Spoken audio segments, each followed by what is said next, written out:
back to my channel. Hope everyone is having a wonderful week. It's almost the weekend, so I know here in the States, Memorial Day weekend will be coming up on this coming up Monday. So we are just excited to have a day off and just some time to hopefully recoup, recap, have some good barbecue or food or spend time with family, whatever you'll be doing. I hope everyone gets out and gets a chance to enjoy it either by themselves or with their families. So just wanted to say that. For those of you returning, welcome back. I'm so thankful, and I'll say it again and again, that you all are giving my channel some love. There's so much content out there, so even if you want to stop by and look at my video for a few minutes and skip to the end or watch the whole thing, I am forever grateful. So thank you for all my returning subscribers. And if you're new here, welcome, welcome. My channel is called Classic Handbags, and here at Classic Handbags, we talk about all things related to handbags with a little bit of like perfume or luxury or girly things, but mainly the bulk of the content will be discussing my love for handbags. And I'm sure if you landed on this channel or is still watching it or get giddy about it, you also love handbags too. So thank you for returning or watching. Today's content will be just a little bit of handbag lessons that I've learned just throughout the years. So my love for handbags began when I was, I want to say probably in high school. Middle school, I mean, you know, so I'm well into my mid to late 30s now. So going back, I don't think I was really in love with handbags in middle school, but I really remember me starting to get into handbags in high school, and it just increased from there. Luxury didn't really come until really just recently. When I say recent, like 6 years ago, 5 years ago, almost now. But before luxury, it was Coach, which I still consider Coach a really, really good contemporary mid-range brand. I mean, they can almost compete with some luxury brands, in my opinion, with their quality and their bags. But, you know, I remember saving up for my first handbag, which was a Dooney & Bourke bag. And I still love Dooney & Bourke too. They have good leather. And then Coach, I remember when I was about 18, that was like a big deal for me. And then like, you know, luxury like Louis and stuff didn't come to just recently because, I mean, those bags are kind of expensive. But I say all this to say, I've been in the handbag game for a minute. It's been well over 10 years, right? Almost 2 decades. Because like I said, I started loving handbags in high school. So we're talking over 20 some years ago. So I really have learned a lot, and I just kind of wanted to share some thoughts with y'all. I won't really say tips because some of you all may already have this knowledge, right? Or you may already have learned these lessons. But I just kind of want to talk about, you know, some of the handbag regrets that I've come to pick up over the years. But before I get into that, I did want to share an inspirational message. For those of you who have watched some of my previous videos, I sometimes say an inspirational message in my video. This is more just, this is from John 7:24. It says, "Stop judging by mere appearances, but instead judge correctly." So I'll let y'all sit with that for a minute and think about, what does that mean for you? It can mean different things for everyone. But I digress. Back to the content. So handbag regrets. I know I'm all over the place. Handbag regrets. One thing I've learned, I have 4 tips. The first one is, if you're out shopping, right, you know, and you see something that you really, really want, but it might be a bit pricey, or it may be really reasonable, but it wasn't necessarily on your radar at that moment, I would suggest probably giving yourself some time. And when I say time, maybe going to another store to walk around and thinking about it and then coming back, or maybe going home for a day, giving yourself 24 hours, giving yourself an hour, right? And really just thinking, okay, do I really want the bag?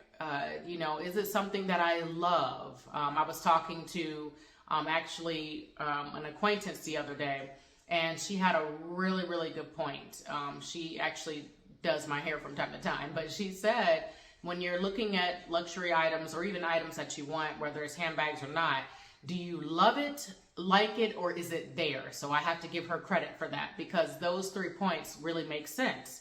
So if you're, in my opinion, if you don't really love it, maybe think about it a little bit more, because we've all gotten bags, probably, I'll speak for myself, that we may not necessarily have loved, but we've liked and they've turned out great in the end. But if it wasn't initially on your radar, you know, kind of think about it a little bit more, give yourself time, go home, think about it, walk around, just so you don't get any buyer's remorse. Oh, I hate buyer's remorse. That is like one of the worst feelings. So I would say that's like my tip number one, is giving yourself some time. Number two, this kind of goes parallel with the first point. Was it on your wish list? There's been times in my past where I have impulse bought. And like I said, sometimes that works out, right? But other times you have to kind of go back and you're like, oh my goodness, that wasn't even on my wish list. I wasn't even eyeing the bag.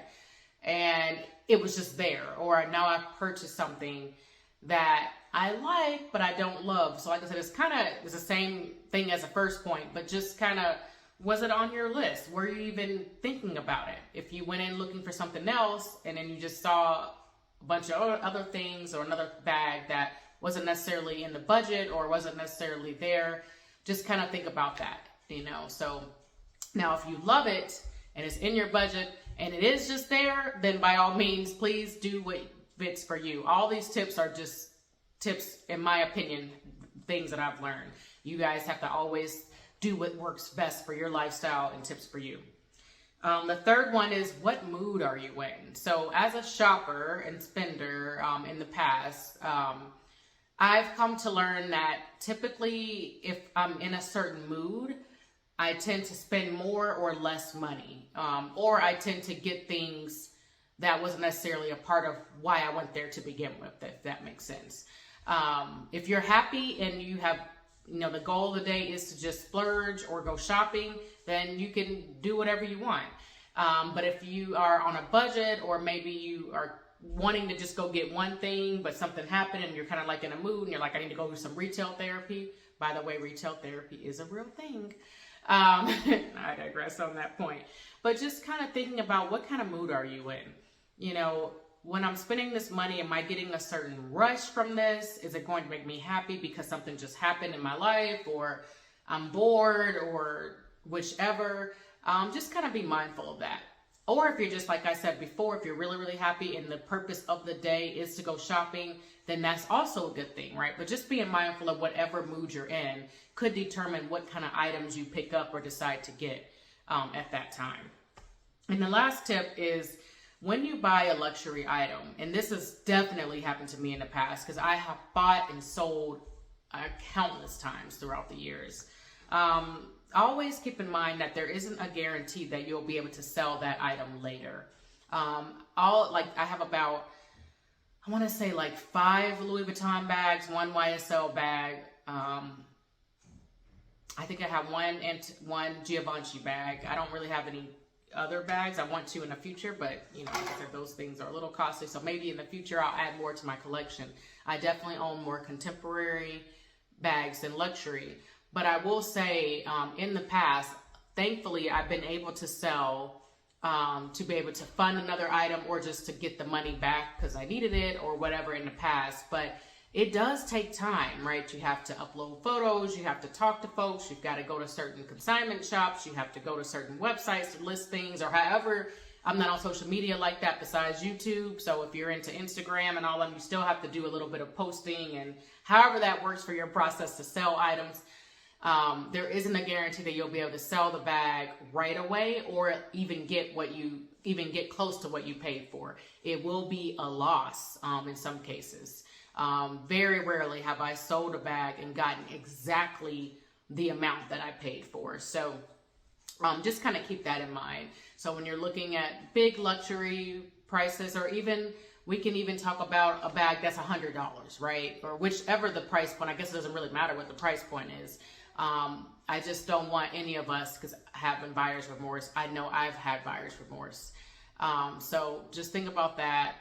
You're not always going to be able to sell the bag, and you know, so those are 4 tips that I would just kind of keep in mind. You know, what mood are you in? This is not in any kind of order, but just give yourself some time. Was the item even on your radar or list? What mood were you in when you went looking for the item or went shopping, period? And there isn't a guarantee that you'll be able to sell the item. But yeah, this video was more, I guess, suggestive, because I don't even like saying informative, because I'm not an expert in this or giving y'all advice or anything like that. This is just stuff that I picked up, and if any of this can help someone getting ready to make a purchase and they're like, ooh, I better just take a step back a little bit and think about it, you know. And also too, I would add to that, this kind of goes along with the whole wants versus needs. And like I said, I can speak for this personally, because in the past, I've definitely had problems with shopping. In my 20s, I was kind of stupid. I'm just going to be honest when it came to shopping and spending money. I'm in my 30s now, so thankfully I've learned, but I can certainly look back and be like, oh, Cassie, what were you doing, right? So just kind of being mindful of that, and being able to do it when it's on your terms, following your own tips and guides. So just wanted to share a little bit of tips on handbag regrets. I don't know if you can call these tips handbag regrets, but I just don't want y'all to have any. I want y'all to love each handbag that you buy, and if it doesn't work out, pay attention to the return policy at the stores or places that you're getting the items from, because as handbag lovers, we also know that when we get an item, sometimes we don't know if they'll fit or work for our lifestyle until we bring it home and try it on, and we realize, ooh, this may not be the best fit. The worst thing you can do is keep a bag or be stuck with a bag that you really, really don't want. So that is not my wish for any of y'all. All right, I did want to let y'all see the bag that I'm wearing for today. I would say the week, but I kind of get a little stir crazy sometimes, and I'll try to wear a bag for an entire week, but I have quite a few bags in my collection, so I'll switch out of them every other few days or so. But this scarf is just from Amazon. But this is the Dooney & Bourke. I want to say it's a pebble grain dome satchel. And I've been kind of back on the Dooney & Bourke tip lately. Dooney & Bourke was one of the original brands that I fell in love with when I first started buying handbags, and they've been having some really good sales. And I haven't always loved their stuff, but I can't deny that their quality in leather has never disappointed me. So this, I think, is in the caramel color. It's got feet at the bottom. It's got a back zipper in the back. It's just all pebble grain. I love the pebble grain leather, and you can fit so much stuff in here. So I have my agenda in here. I have my wallet, my glasses, my key pouch, my catch-all, my notebooks, all that good stuff. And it just kind of opens up pretty large like that. I won't go into a detail what's in my bag video because it's not the purpose of this. But I just love this bag so much. I did want to share one thing from it. This is the matching wallet. It's the Dooney & Bourke with the famous duck in caramel, which matches the bag. Yes, I'm one of those corny people who, if I can do it, I like to have the matching wallet. Is it a necessity to have the matching wallet? No, but I just kind of like it. You got to do what makes you happy, right? So this is the matching wallet to the bag.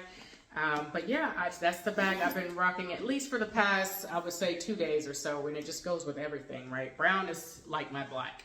So yeah, but thanks so much you all for joining and watching my video. I hope any of these tips are helpful. I would be so thrilled if you all wanted to help post some tips that you've learned throughout the years with handbags, or if handbags aren't your thing, maybe whatever you like, what kind of tips you've kind of learned throughout the years to not have any regrets for that certain item. Please post those in the comments. Please like and subscribe if you haven't already, and I'll see you guys in the next one.